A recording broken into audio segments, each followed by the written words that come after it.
What's the deal, y'all? This your man King Eric, the media assassin, coming at y'all with another video. So I want to talk about this album here from Brotha Lynch Hung, titled Season of the Sick Volume 1 right here. It was called Season of the Sick Resurrection. Now, how I got discovered with Brotha Lynch was, y'all remember the I'm Bout It movie, the Master P movie, where Master P's brother was doing cocaine. You know what I'm saying? And his music came on during that scene. And I was like, yo, who is this? Because the name of the song was Situations Get Dirty. So I was like, yo, who is this nigga right here, man? Like, he flowing crazy and all that. So this was around the time that soundtracks were coming out and you were able to get introduced to different artists. And it introduced me to a whole lot of artists that I never even heard of, especially out of the region.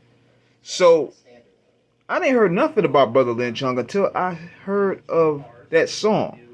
So, me being the type of listener that I like looking for dope artists, I wanted to go ahead and find more of Brotha Lynch Hung's content, so to speak.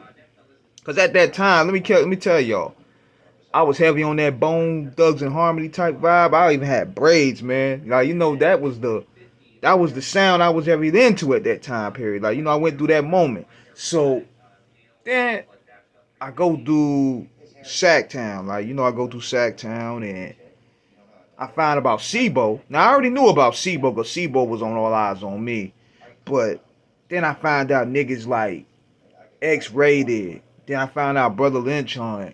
And how X-Rated, one of the hardest niggas out there. Then he put out the song called Deadly Game and gave it to Sibo. Sibo went against the California judicial system and stood on business when they told him, look, you going to prison if you don't change your lyrics.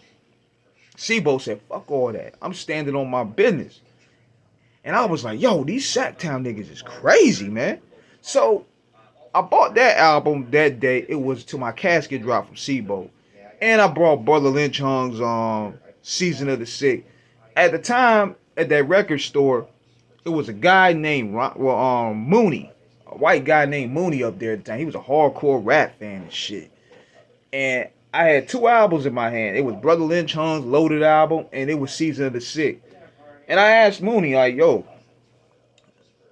which one should I get? He was like, bro, you gotta get that fucking Season of the Sick, man. That Season of the Sick is one of the hardest fucking albums ever, man. You need to check that one out. So I put Loaded back, and I got Season of the Sick, and I got Sibo's Till My Casket Drop. So I'm checking out Brotha Lynch Hung, Season of the Sick, and I wasn't gonna lie. I wasn't prepared for this crazy ass shit, nigga. This nigga sent me on a thrill ride, man, going back to the opening song. And I can tell you, man, the dude can rap his ass off. Brotha Lynch Hung can rap his ass off, man. I mean, he was flowing on this damn thing. Yeah, he had the triple rapid flow because I was into that with Bone Thugs and Harmony, but he had a different style, you know? So, then going by the content, I'm like, what the fuck? This dude is definitely the father of horrorcore to me, man. Like, 3 6 Mafia, Bone Thugs, they had the devil worshiping thing going on. Esham, he did acid rap. Greg Diggers, Ghetto Boy, they dabbled in it. But the two fathers of this shit was Brotha Lynch Hung and Gangsta Nip. Those are the two forefathers of this hardcore thing. The Eminem later on came in, and he took it to the mainstream level. But Lynch went another level on this album here, man. Like, the cover itself looked like a horror movie, man. And he, reading the interviews about this dude, he said he created this style called Rip Good. And I was like, what the fuck is Rip Good? I ain't built for this shit. Then the first song, Sick made. He said, you fuck the devil in the mouth and eat the shit out of his bitch. I said, the fuck? He said, and then you had the chorus, he was like, in a demonic voice, he said, the sickness is when you hug your mama and your dick get hard. Like, what the fuck is this? But the song was hard.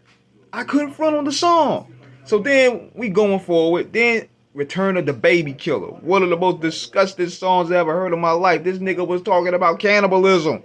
And I'm sitting in the car like, That's what daddy's bringing home for supper. Nigga, nigga, stop and getting human meat, motherfucker. Now eat.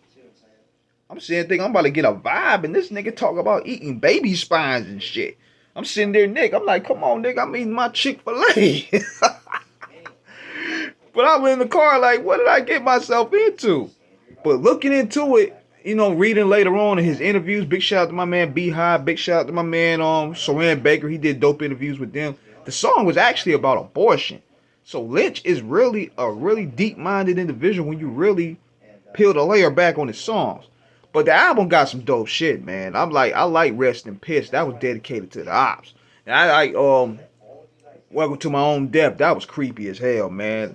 If I get Lynch on the show, I'm gonna ask him, man, like, what kind of vibe did you want to go into this vibe? I'm curious to know this shit.